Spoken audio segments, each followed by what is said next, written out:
Hare Krishna. Hare Krishna everyone. Welcome to Bhaktivedanta Manor. If you are coming for the first time, we will be having Bhagavad-gītā class for an hour, and at 7 o'clock we will be having darshan again of Shri Shri Radha Gokulananda and Sita Ram Lakshman Hanuman. So we'll start with Kirtan.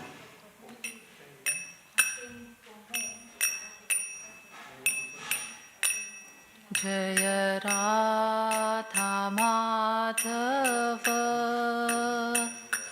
Jaya Kunja Bihari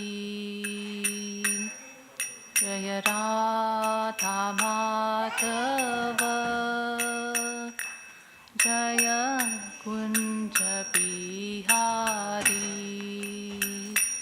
Jaya Radha Madhava Jaya Kunja Bihari Jaya Radha Madhava Jaya Kunja Bihari Jaya Gopijana Vallabha Jaya Girivaradhari Jaya Girivaradhari Jaya Gopijana Vallabha Jaya Girivaradhari Jaya Girivaradhari Jaya Radha Madhava Jaya Kunja Bihari Jaya Radha Madhava Jaya Kunja Bihari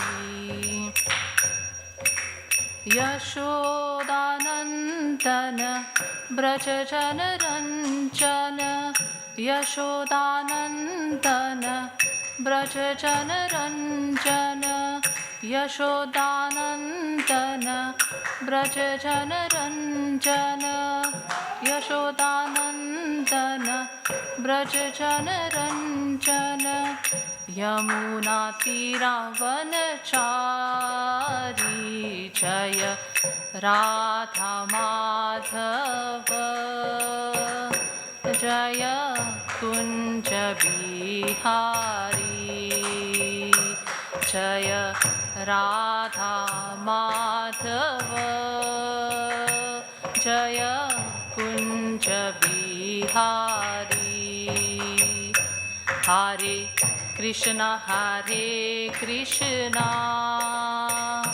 Krishna Krishna Hare Hare Hare Rama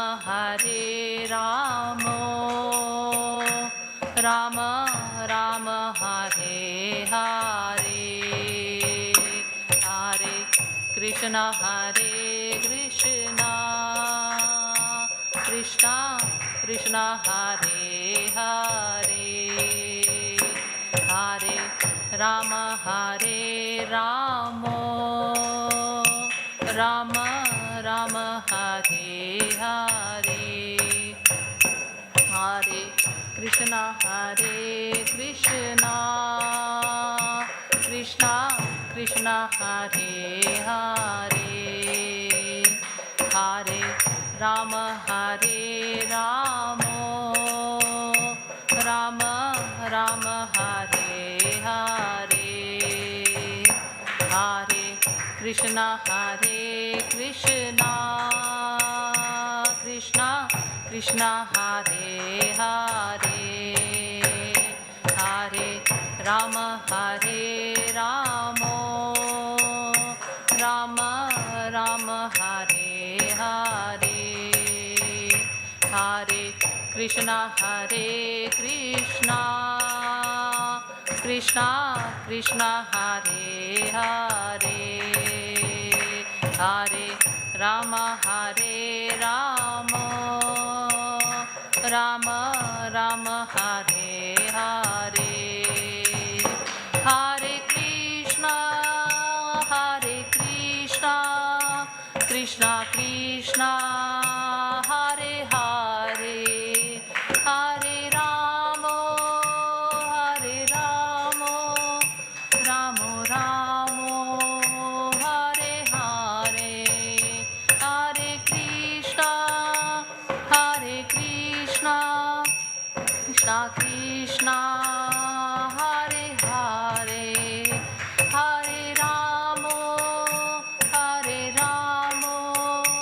Rama Rama Rama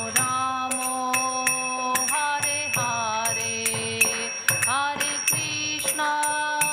Hare Krishna Krishna Krishna Hare Hare, Hare Rama Rama Rama Hare Hare,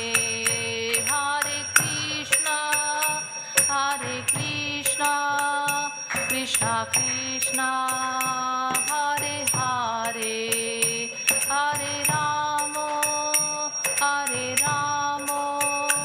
Rama Rama Hare Hare, Jaya Radha Gokula Nanda, Radha Gokula Nanda, Radha Gokula Nanda Shri Radhe, Jaya Radha Gokula Nanda, Radha Gokula Nanda, Radha Gokula Nanda Shri Radhe, Jaya Sita Ram Lakshman Hanuman, Jaya Sita Ram Lakshman Hanuman, Sita Ram Lakshman Hanuman, Jaya Sita Ram Lakshman Hanuman, Jaya Gaura Nitai, Gaura Nitai, Gaura Nitai, Jaya Gaura Nitai, Jaya Gaura Nitai, Gaura Nitai, Gaura Nitai, Jaya Gaura Nitai, Jaya Jaya Prabhupada, Prabhupada, Prabhupada, Jaya Jaya Prabhupada, Jaya Jaya Prabhupada, Prabhupada, Prabhupada, Jaya Jaya Prabhupada, Jaya Jaya Gurudev, Gurudev, Gurudev, Jaya Jaya Gurudev, Jaya Jaya Gurudev, Gurudev, Gurudev, Jaya Jaya Gurudev. Hari Hari Bol.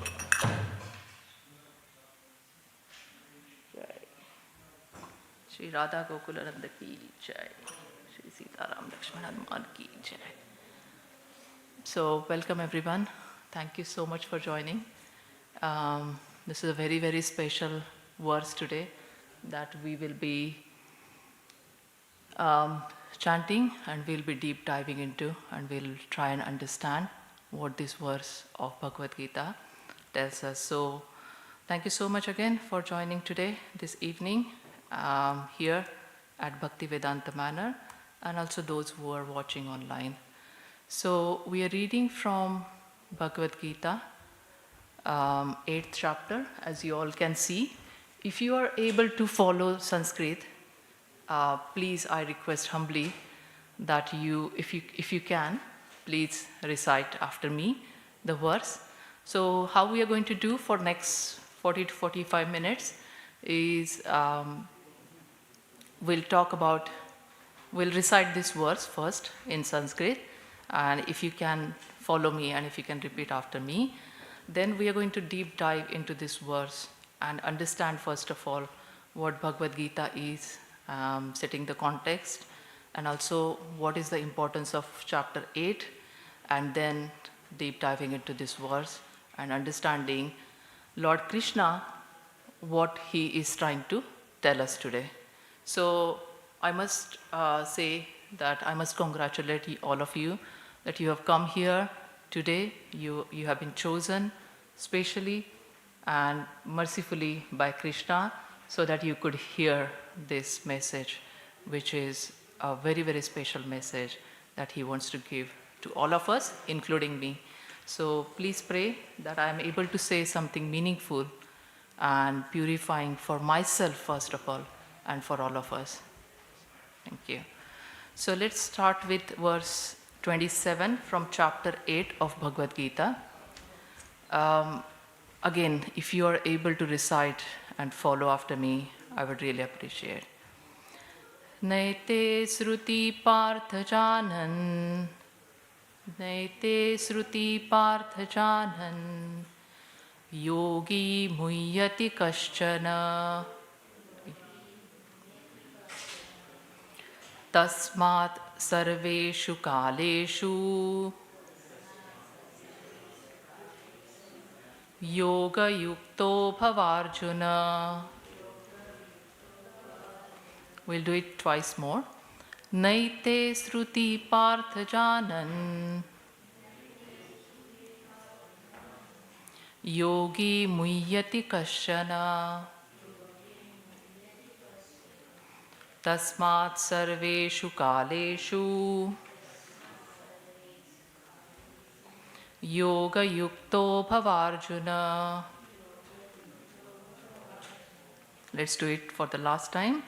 Naite sruti partha janan, yogi muhyati kaschana,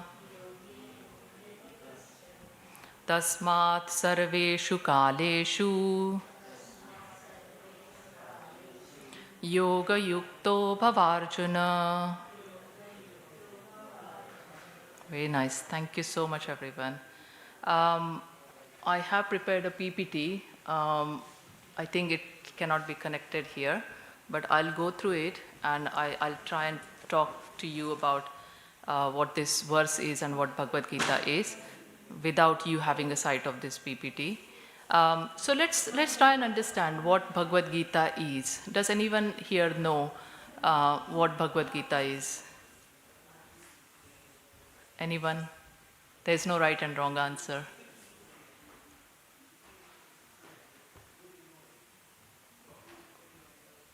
So Bhagavad-gītā, it's okay. I think every one of us know, and perhaps we do have a copy of Bhagavad-gītā at our home. Perhaps it is there in the shelf or it is there near our deities. So Bhagavad-gītā is a very, very purified, sanctified scripture that we have. And what is the meaning of Bhagavad-gītā? Bhagavad-gītā, Bhagavad is God and Gita is song. So it's a song of the God. And that's how Bhagavad-gītā is. When was Bhagavad-gītā spoken and what is the context? So every one of us, we know that it was spoken during, it's a part of epic called Mahabharata. We all know, right? Mahabharata is again an epic poem from India, which was written by Vyasadeva.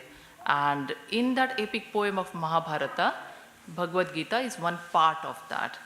And what happens in Mahabharata? So let's look at the context and then we'll come back to the verse, yeah?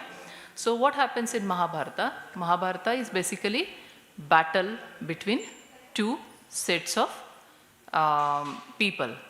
One is Kauravas and one is Pandavas. So Kauravas are the 100 sons, so 100 brothers, and Pandavas are 5 brothers.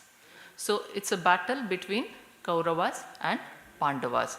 So on the battlefield, so this is the most exciting part of Bhagavad-gītā. When one thinks, like, when anyone is new to Krishna consciousness or to Bhagavad-gītā, and when they ask this question, when was this Bhagavad-gītā spoken? So it's really beautiful, and I think none of the scriptures in the world, in any religion, would have been spoken in such a context. So it's spoken in the battlefield of Kurukshetra. Kurukshetra is one of the place in India where this battle happened between Kauravas and Pandavas, as I explained. And this Bhagavad-gītā is a conversation between, does anyone know? Krishna and? Yes, absolutely. So this Bhagavad-gītā is conversation between Krishna, Lord Krishna, as we can see here in the altar next to Radha Rani. So it's a conversation between our Lord Krishna, Supreme Personality of Godhead, and Arjuna. And who is Arjuna? Arjuna is the greatest devotee. He is one of the Pandavas. Pandavas is 5 brothers and Kauravas are 100 brothers. So it's a battle between them. So it's a conversation between Arjuna, who is one of the Pandavas, one of the 5 brothers, and Lord Krishna. What is this conversation about? So this conversation is basically Arjuna, who is on the battlefield. Now he has to fight against Kauravas and he has to perform his duties. And whilst he has to start the battle and he has to do his duties, right before that, Arjuna is bewildered. He is confused. He is absolutely confused. And he says to Krishna, Krishna, Madhava, Madhusudana, I don't know why I have picked up this battle and why I am fighting, right? And is this the only case of Arjuna? I think this is the case of, can be any one of us. We have to do duties like our family duties, or we have to do our duties in the office or in the business. And what happens to us? Sometimes we really struggle. We are confused. We are bewildered. Why do we do these duties? Why do I have to do this? Isn't it? That's the situation of every one of us. We are confused. We are bewildered. We have so many questions in life. Why have I taken birth? Why am I doing this? Why do I have to earn money? Why do I have to work so hard? Why do I need to get married? Why do I need to get children? And so on and so forth, right? So Arjuna is just like one of us who is on the battlefield and he's asking these questions, and this is a conversation between Yogi Arjuna and Yogeshwara Krishna, Lord Krishna. Yeah? So that's the state of context. Now, anyone knows Bhagavad-gītā? How many numbers of chapters are there in the Bhagavad-gītā? 18? Yes, thank you, Prabhu. So there are 18 chapters, yeah? 18 chapters in Bhagavad-gītā. And most important is, it's divided between 6, 6 and 6. So, you know how the sandwich is? Between 2 breads, there is a filling. And what does give us taste in the sandwich when we eat? Does that bread filling? Yeah, absolutely. What is that feeling in the sandwich that gives us taste and satisfaction? So exactly like Bhagavad-gītā, similarly, in Bhagavad-gītā there are 18 chapters, and out of these 18 chapters, so 6 and 6 here are covers, and then middle 6 chapters is absolute essence of Bhagavad-gītā. Yeah, they are actually the essence, they are the feeling between the sandwich. And you remember I started saying that you have been chosen to listen to this verse, and you are the special ones that you will be hearing about this verse and this chapter, is because 8th chapter is exactly in the middle of these 6 chapters. So number 7 to 12 are the chapters of Bhagavad-gītā. If you really want to understand what Krishna's messages are, what is the essence of Bhagavad-gītā, you should always refer to chapter number 7 and 12. Yeah? So everyone is with me, yeah? So far. Okay. And Krishna has also said that one who understands these 6 chapters in the middle, as I said, their life becomes glorified. Okay, let's move on. Now let's come to our chapter 8. What is the title of the chapter 8? It's not here on the screen. The chapter 8 of the Bhagavad-gītā, it says, attaining the Supreme. Yeah? Attaining the Supreme. What does that mean? We will deep dive into it. So, Krishna, Lord Krishna, is in this chapter is answering number of questions that Arjuna has asked him in the beginning of or towards the end of 7th chapter. And these are set of questions. I think there are 8 to 9 questions. One of the questions, which is a very, very important question, which Arjuna asks Lord Krishna, and which perhaps most of us are asking, is how does one passes from this world, and what should be the state of mind? Right? Is everyone with me? So, how does one passes this world, and what should be the state of mind? So let's look at chapter 8. So again, I'll just give you the summary. I wouldn't be able to go into the details. So please, in your own time, please pick up this chapter and read more. If you don't have Bhagavad-gītā outside, you can buy a Bhagavad-gītā and you can read yourself. So in chapter 8, verse 1 to 6, Krishna is actually talking about identification. Yeah? So we all know that, we all know, but how much do we know and how much do we understand is a question, right? We all know that we are not this body, we are soul, right? We all, because I am saying we all know, because I can see that, most of you here are coming from Indian background or Asian background, and perhaps you have heard about Bhagavad-gītā, and you have heard about, like, from childhood perhaps, or someone has said that, we are not this body, we are soul. And that's the first kind of a stroke or beating up that we get. We are not this body. But do we really understand? So Krishna explains in verse 1 to 6 that there are 2 kinds of people. So one kind of people are the materialistic, and the other one is spiritualistic. Materialistic actually identifies themselves as body, their possessions, their positions, their money, wealth, knowledge, how they look, how they carry themselves. So those sort of things that they identify themselves. And spiritual people, on the contrary, they identify themselves as a spirit, as a soul. They identify themselves.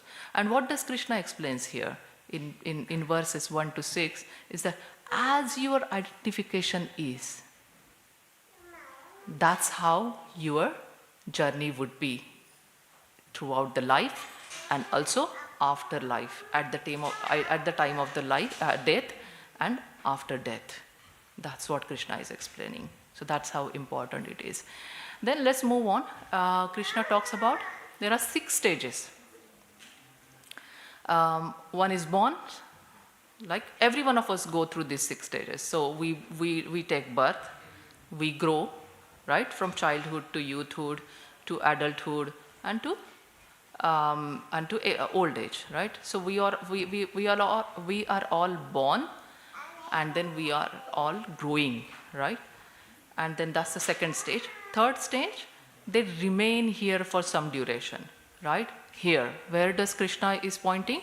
Krishna is pointing this world, that we remain here for some duration. Your duration may be different than my duration, and my duration may be different from anyone else's duration. Do we know how long are we going to survive, and how long are we going to live in this world? We don't know. So they live in this world, remain for some duration. Fourth thing, what Krishna has told is they produce. Yeah, we get married, we have children. So that's the fourth stage that they achieve, and they dwindle. They remain here, and they have some diseases, and then they vanish. The last stage is vanish. There is a death for everyone. So every one of us sitting here, we agree, we understand that one who has taken birth, what is certain in this world? What is certain? The death is the only thing which is certain, nothing else, right? Okay. So that's 1 to 6 verses of chapter 8. 7th verse. Now this is a very, very important verse according to me, because most of the times people ask the question, if you are talking about Krishna consciousness, and if you are saying that we should do all the time bhajan and kirtan and remembering Krishna, and we should be always rendering all the services to him, then how are we going to deliver our own duties? How are we going to do our prescribed duties? We all sitting here, we do have our prescribed duties, right? We do have duties towards our children, towards elderly people in the house. We have duties in our business, at work, and so many different duties that we have. So in the 7th verse, very emphatically, Krishna says, not to give up your prescribed duties, but whilst doing these duties, always remember Krishna. Yeah? So we don't have to give up any of the duties, and constantly engaged. How do we do that? So the question one can ask is like, if I have a family, if I have children, if I have elderly people to be looked after at home, if I'm doing business, if I have my work, and I have my other activities, so how do I find time? Yeah, there is no time for every one of us. That's the biggest excuse that can be given, that I don't have time to chant Krishna's name. I don't have time to remember Krishna. I don't have time to worship Krishna. I can't do, perhaps I can do for 5 minutes here and there. I can do Krishna's puja in the morning, and that's it. I can do namaskar, like, fold my hands in front of him. I pay obeisances, and perhaps I can come to this temple once in a month or once in a week on Sunday or Saturday or weekdays, and that's all I can do. I cannot do anything more. But Lord Krishna has given a beautiful solution here. You don't have to do anything else. You can continue doing what you're doing. You have to just engage yourself, your 3 senses. Yeah? What are these 3 senses? Ear, tongue, and mind. Now, how do we engage these senses? One of the senses, which is ear, you're already engaging that sense now. How are you engaging? You are listening to Krishna's messages. You are listening to this lecture. So you are doing that already. Yeah. What are the other ways of engaging your ear in Krishna consciousness or listening about Krishna? You can listen to Krishna's bhajans. You can listen to Krishna's chanting or kirtan that is there online on YouTube. You can listen to that whilst you are doing your work. You can put a kirtan on so that it's constantly on your mind. What else Krishna says? Krishna says, engage your tongue. Engage your tongue in Krishna's service. How do we do that? So one of the things which, because of your blessings and everyone else's blessing, which I am doing now, is like I'm using my tongue in order to preach about Krishna, in order to talk about Krishna. So that is one of the things which I am doing now, so that you can also do. You can also preach. You can talk about Krishna. You can discuss about Krishna's pastimes. You can discuss Jai Radha Gokulananda ki Jai, Jai Sita Ram Lakshman Hanuman ki Jai, Jai Gaur Nitai ki Jai. So that is one of the services that you can do, is like you can engage your tongue by discussing about Krishna, Krishna Katha, Krishna stories. You can do that. And what is the other function of tongue? What is the other function of tongue? So tongue can be used for talking, discussing. Yeah. The other function of tongue is actually considered as ferocious. Yeah. If you engage in right spirit, it can give you the right results. And if you don't use it, both ways, like when you're speaking, if you don't use your tongue rightly, it can speak sometimes nasty words. It can speak words which can be very much harmful or harsh towards others. So that's why you have to use your tongue very, very wisely. What is the other function? So tongue likes the taste. Yeah?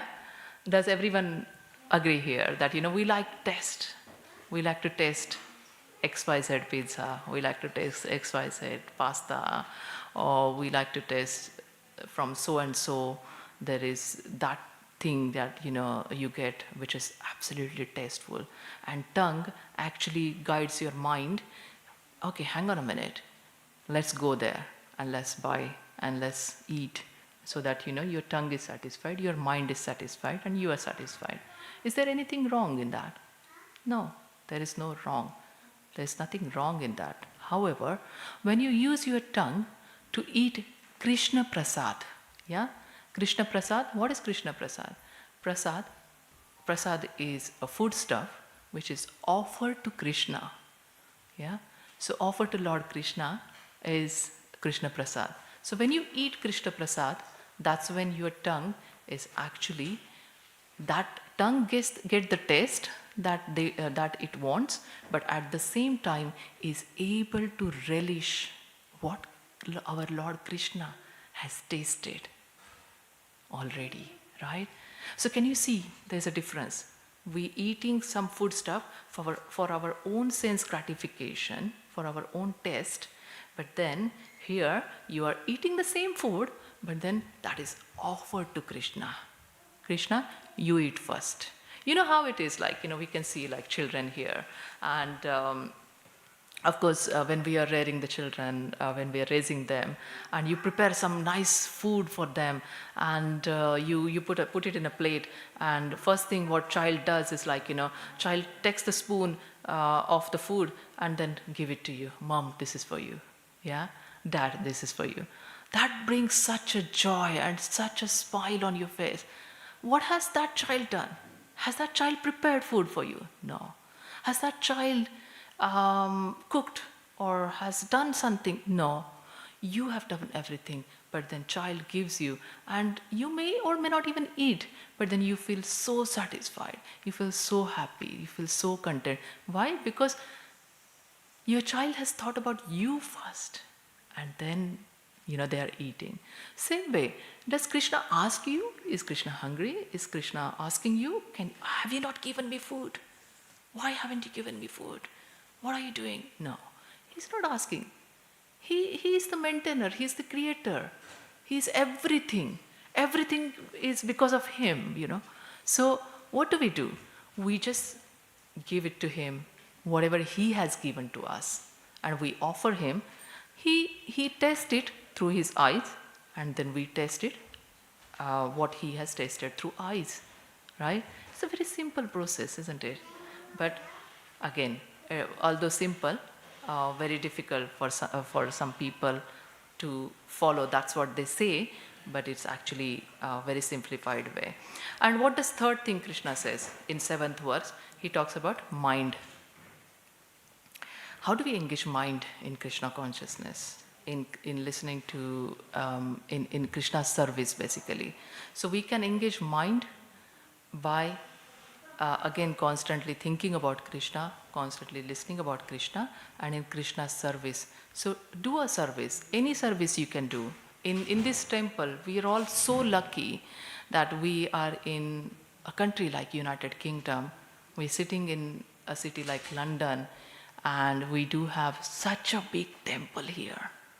Yeah, such a big temple, Bhaktivedanta Manor, and we have Radha Gokulananda deity, beautiful, beautiful deities, and Sri Sita Ram Lakshman Hanuman. And what do we have? We have Janmashtami festival, yeah, Krishna's birth that we celebrate here. How many of you come for Janmashtami? Do you come for Janmashtami? Great, yeah? Okay, isn't it a very beautiful festival? Very nice, lovely, yeah? They create actually Prati Vrindavan, so like a form of a Vrindavan, and they also have so many festivities and so many activities going on here. So whatever service if you like to do during Janmashtami or on the other days in the temple, you can do that so your mind gets purified, yeah? Okay, let's move on. I'm mindful of the time. So 9 to 15 verses. So I'm talking about 8th chapter still. So 9 to 15 verses. We'll not go into this full verses because this is a very, very technical. And Lord Krishna here talks about yogis. Yeah, yogis. Those are the people who have been able to control their all senses. How those yogis, those people who have controlled all their senses, how are they able to take the exit from this world, and what do they do? So one of the things I'm just going to say, we are not going to go into the details because it's very technical. So they actually fix their life air between the eyebrows when they are passing away and when they are exiting from this world. The other thing is they constantly chant Omkara when they know that they are leaving their body. So that's 9 to 15 verses. 16 to 25 of 8th chapter, Krishna is talking about different planets. So like what we have Earth here, and we are human beings living on this Earth. So there are different planets, like including Brahmaloka, Patal Loka, so 7 planets up and 7 planets down. So in these different planets, there are different species and different entities. Those are actually traveling, and they do have birth and death, constant birth and death in all these lokas, including Earth. So we all have birth and death, all the species.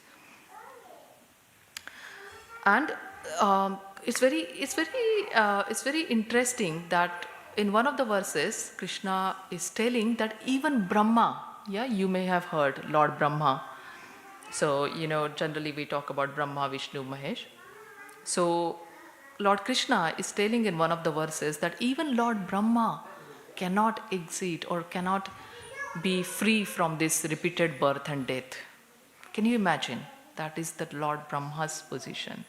So, now, after having said that, in 26th verse, Lord Krishna, so our verse is 27, and now I'm talking about verse 26.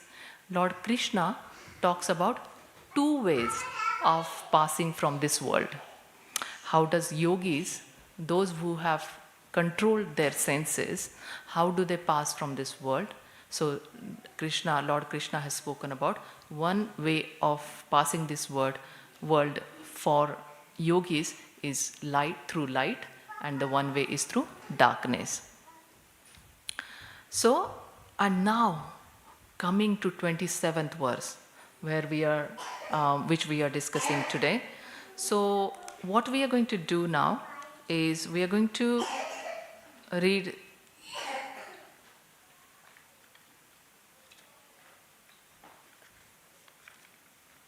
the translation, and we are going to read the purport. So what Krishna is talking about in this verse 8:27. All right, okay. So please listen carefully. We have read the verse. I'm just going to read it again. Nete sruti partha janan yogi muhyati kaschana tasmat sarveshu kaleshu yoga yukto bhavarjana. So we can go word by word. Na, never. Ete, these two. You can see on the screen actually. These two. Shruti, different paths. Partha, O son of Pritha. Janan, even if he knows. Yogi, the devotees of the Lord. Muyati is bewildered. Kashchana, any. Tasmat, therefore. Sarveshu kalen, always. Yoga yuktaha, engaged in Krishna consciousness. Bhava, just become. Arjuna, O Arjuna. Now let's read the translation. As you can see, although the devotees know these two paths, you know the two paths we spoke about, like passing this world through light and passing this world through darkness. So the translation, what Lord Krishna is saying, although the devotees know these two paths, O Arjuna, they are never bewildered. Therefore, be always fixed in devotion. Now let's read the purport and try and understand what Lord Krishna is saying.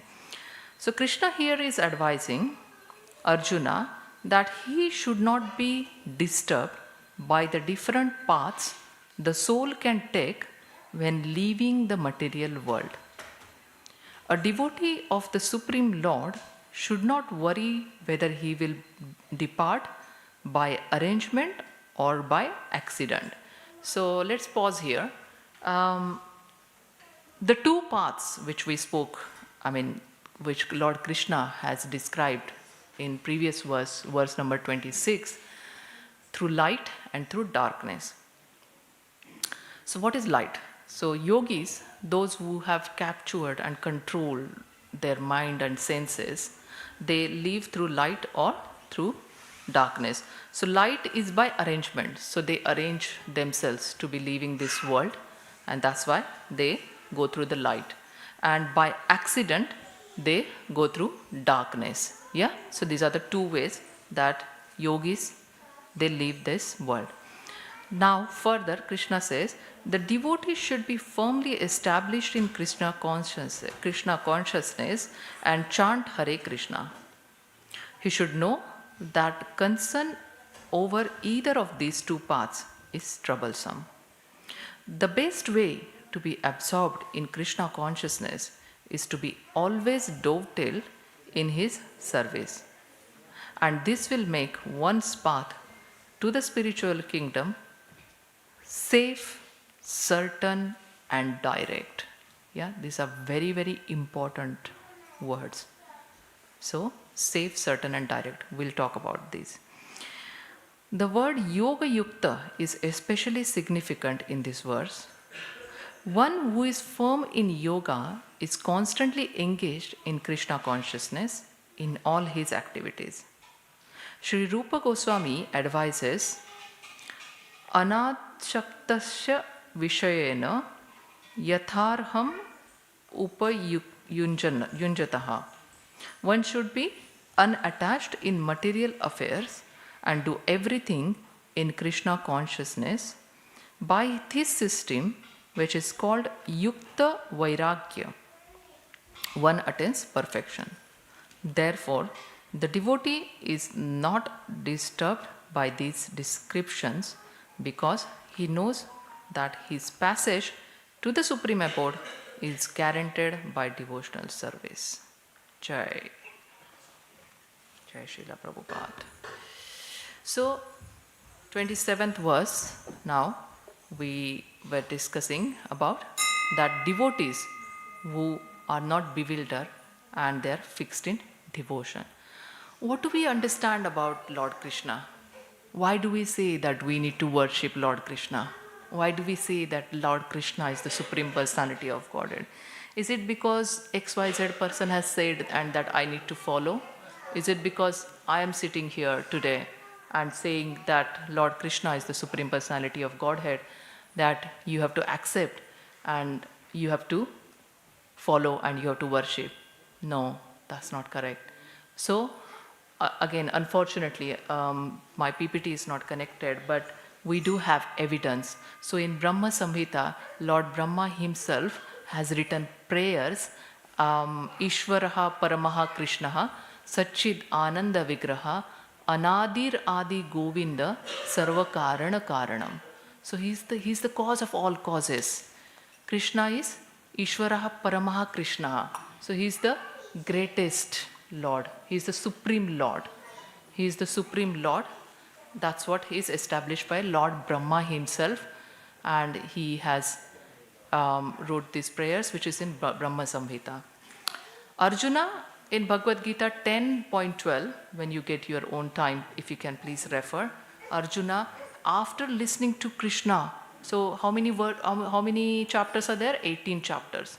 So after having heard him until 9th and 10th, in 10th chapter, verse number 12, Arjuna has also said, after hearing Bhagavad-gītā, he admitted, Param Brahma, Param Dhama, Pavitram, Paramam Bhavan, Purusham, Shashvatam, Adyam. Yeah? So, he is Shashvat, he is Adi Purush, and he is Supreme Personality of Godhead. Krishna himself has said in Bhagavad-gītā 10.2, so just before Arjuna has established Krishna as Supreme Personality of Godhead, Krishna himself has established in 10.2 Bhagavad-gītā that he is the Supreme Personality of Godhead. What are the other Shastric evidences? I'm not sure like how many are you from research background, but when we do any kind of a research in our own field, if you have to say even one sentence, or if you have to prove anything, then you have to say where you have got that sentence from, or you have to say where did you arrive at that conclusion, right? That's how we have to say. So similarly, these are the Shastric evidence. Shastric is scriptural. So scriptural evidences where it is absolutely established. As I can see that most of us are from a Indian background, or I can see that there are few devotees who are not perhaps from Indian background, but if generally coming from Indian background, we can see that there are so many deities, or there are so many gods around us. Yeah, we are grown up with introduction of so many gods. Why Krishna is the Supreme Personality of Godhead? Why Supreme Personality of Godhead? Does that mean that we should not worship the others? We should, but by understanding that the Krishna is the Supreme Personality of Godhead, and that's why this Shastric evidence, scriptural evidence that he is the Supreme Personality of Godhead, right? So let's understand that. Now let's understand who is the devotee. Yeah. So Krishna in this verse says that devotees are not bewildered. Devotees are not confused. Who are the devotees? Who are the devotees of Krishna? Devotees of Krishna are they who understands 2 to 3 things. Yeah. 3 primary things. One thing is they understand that Krishna is the Supreme Personality of Godhead, as like we spoke now. They understand that Krishna is the Supreme Personality of Godhead. Second thing they understand is our constitutional position is the servant of Krishna, right? 2 different things. Krishna is the Supreme Personality of Godhead, and my constitutional position is servant of Krishna, right? And third thing they understand is Lord Krishna is the enjoyer and I am enjoyed, right? Lot of difference, isn't it? Again, as I said at the beginning of this class, that I'm speaking for my own purification. Have I understood this clearly? Have I understood this to the depth of that knowledge? Perhaps not. But Krishna is the Supreme Personality of God. Let's take an example of our own office or our own business, or even for children like school, the college where they are. We all need to, whichever setting we go, we need to understand our constitutional position and the position of the other person. For example, children going to the school, they need to understand that this is my teacher, she's going to teach me, and I am here to learn, right? When you go to the office, you have hierarchy. You need to understand that this is my boss, this is my manager, I need to report to that manager. I need to report whichever field you are, that I have done this and I am not able to do this. I have been able to achieve these targets and this is where I am, right? Similarly, like business, you have targets and you need to understand in your business what your position is. So similarly, since we have taken this human birth in this world, which is a very, very precious gift that we have got, God knows, Lord Krishna knows, we don't know. After so many janmas, after how many births that we have got this human form of life, we don't know. We don't know. We have gone through so many species of life. Again and again and again. Yeah? Birth, death, birth, death, birth, death. So many species we see. We see cows, dogs, we see pigs. We see so many species. We have been into these species ourselves. We have suffered. Yeah? And then after so many species that we have gone, we have taken this human form of life. And therefore, when you understand that, you don't want to waste any time in your life. You really want to understand your constitutional position in this life. When you understand that you have taken birth after so many species that you don't even know. Are we going to get the next birth as human life? We don't know. So therefore, devotee is the one who understands the importance of this human life, and therefore he establishes Lord Krishna's position as the Supreme Personality of Godhead and our constitutional position as a servant of the Lord. And he is the enjoyer. He is the enjoyer. He has created this world. He is enjoying. We are enjoyed. We have nothing. How do we implement this into our practice? So we have a car, we have house, we have wealth, we have position. We have so many things that we have accumulated through in this life. We don't know about previous lives, right? Are we going to take anything? Are you going to, let's talk about UK, in UK's terms. Like, are you going to take any penny with you when you die? You don't, right? What are you going to take? And that's the most important thing that Krishna talks about in this verse, is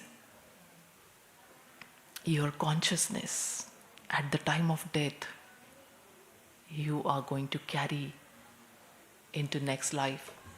And your consciousness at the time of death is going to determine where you are going to go next, which species that you are going to take birth, or will you get human form?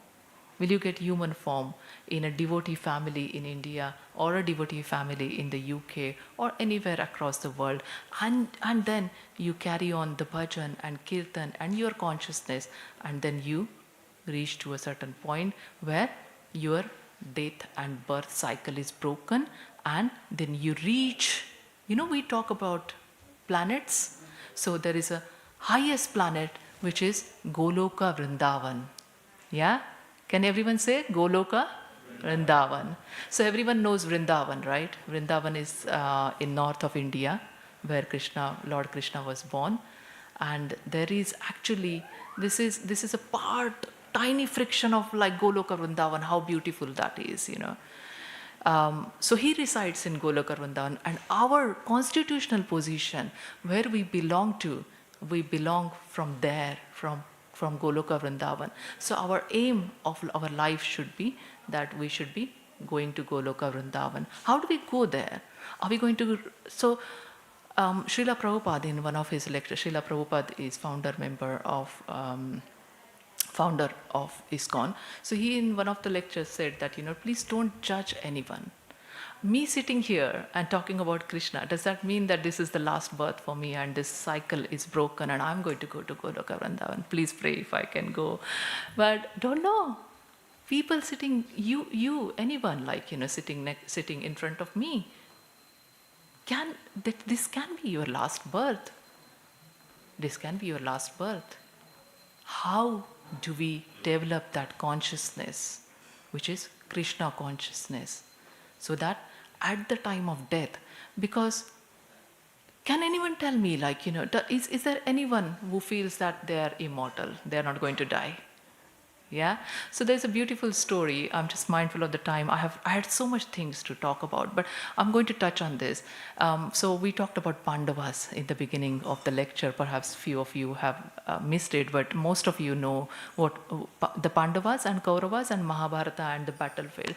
Pandavas were the 5 brothers, and as you know, lead Kaurava, Duryodhana, he was a crooked one, and he sent Pandavas, 5 brothers and their mother and their wife Draupadi into exile, right? Everyone knows this story perhaps.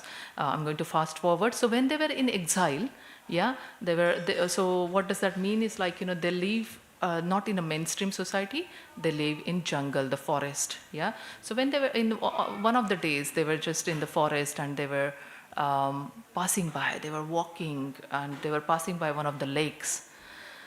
And in that lake, a celestial body called Yaksha was residing in that lake, yeah. I think a few of you are nodding your head, so you know this story.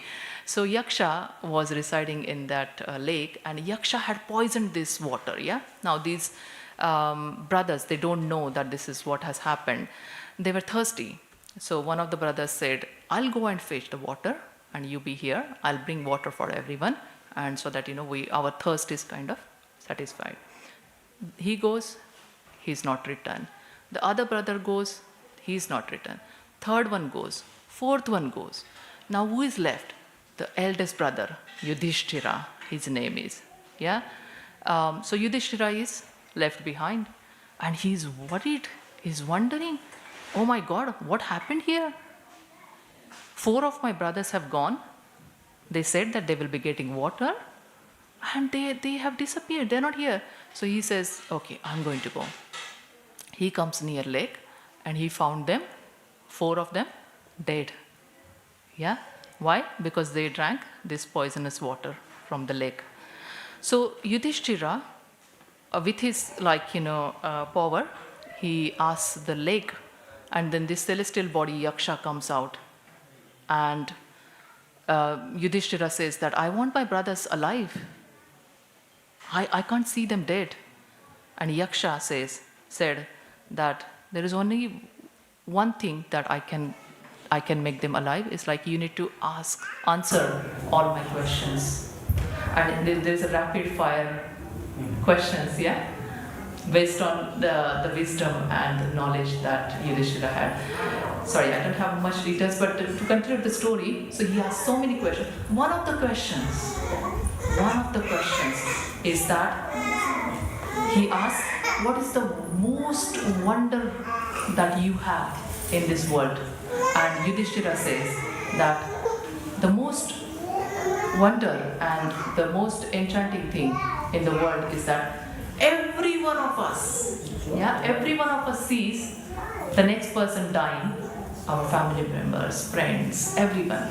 But every one of us think that I am not going to die. And that's the most wondrous thing, Yudhishthira says, that in the world. So that's where this verse brings us, that we need to, just to conclude, as I said that I had so many things. I'm sorry that I couldn't run through everything, and in 1 minute we will have darshan. So just to conclude, that we need to understand that we are going to, there are 4 stages of our life, that we take birth, old age, disease and death is the only ultimate truth. And the consciousness that we build throughout our life will lead to the consciousness that we have at the end of the life, and that will determine our journey after death. Therefore, it is important to use this life in order to worship Krishna, in order to remember Krishna, in order to chant Krishna as much as you can. And the only purpose of life is to be happy. Chant Hare Krishna and be happy. Chant with me. Hare Krishna, Krishna Krishna, Hare Hare, Hare Rama, Rama Rama, Hare. Thank you so much, everyone. Hare Krishna. Sorry, I couldn't give time for questions. Let's have a darshan.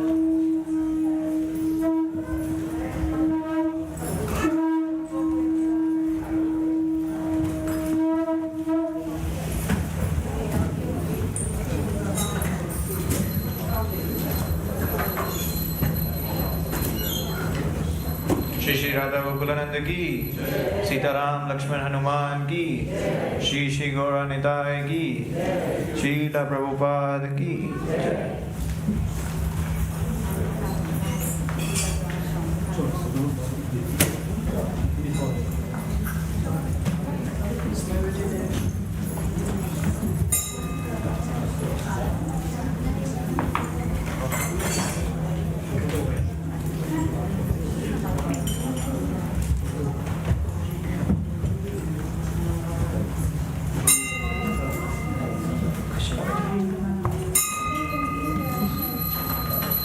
Jayo Gauranitai,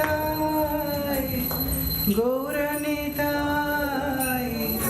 Gauranitai, Jayo Gauranitai.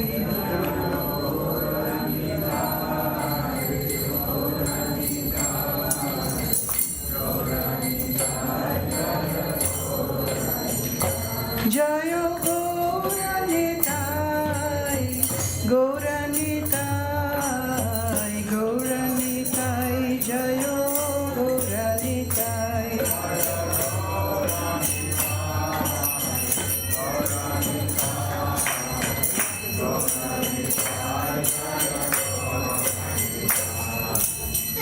Diva Jayo, Jayo, Gaurachande, Arati ko Shobha.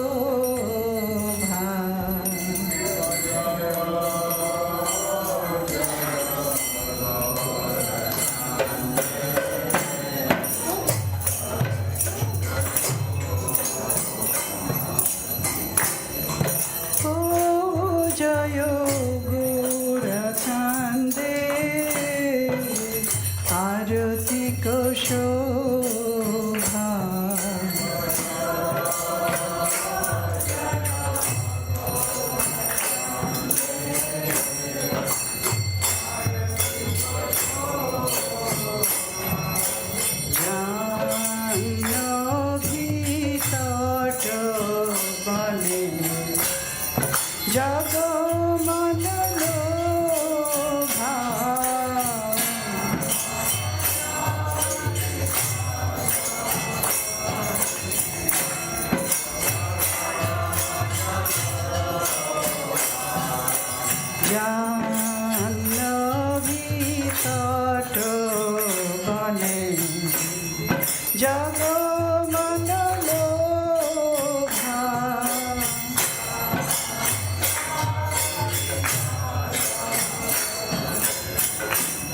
Please sing, is all there?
বসিয়াছে Gorachand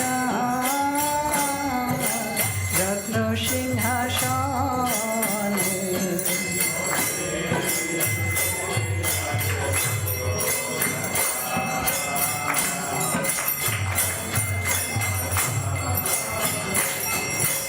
আরতি করেন ব্রহ্মা আদি দেবগণে।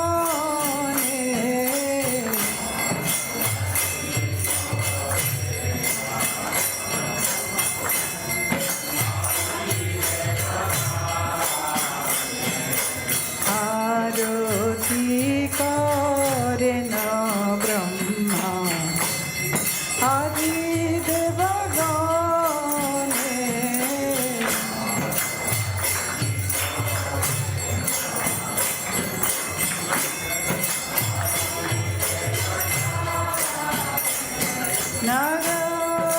নারহরি আদি করি চামর দুলায়।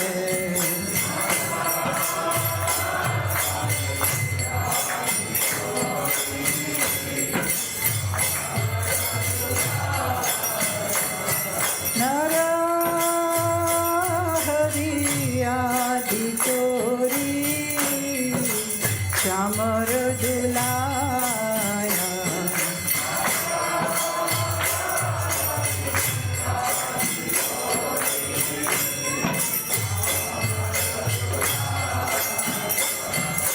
সঞ্জয় মুকুন্দ বাসু ঘোষ দিগায়।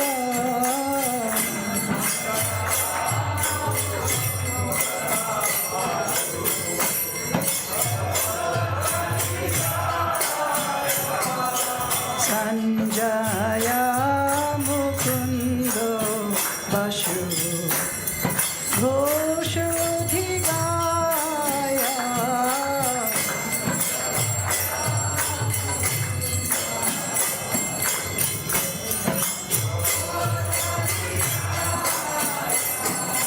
শঙ্খ বাজে ঘণ্টা বাজে মধুর মধুর মধুর বাজে।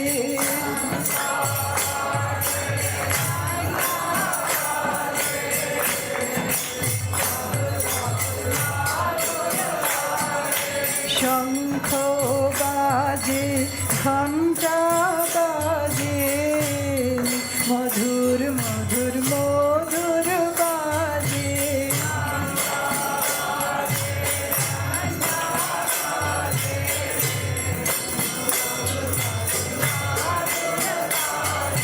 শঙ্খ বাজে ঘণ্টা বাজে মধুর মধুর মধুর বাজে।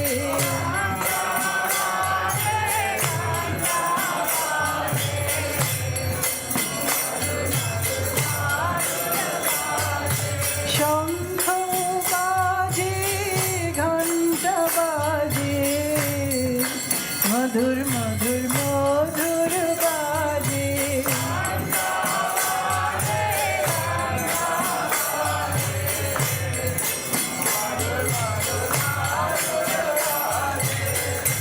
নিতাই গৌরা হরি বল হরি বল হরি বল নিতাই গৌরা হরি বল।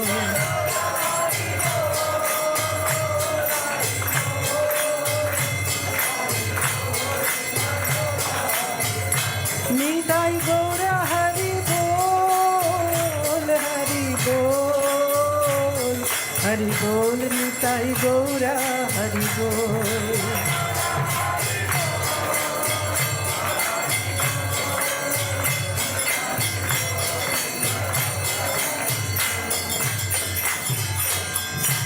বহু কোটি চন্দ্র জিনি বদন উজ্জ্বলা।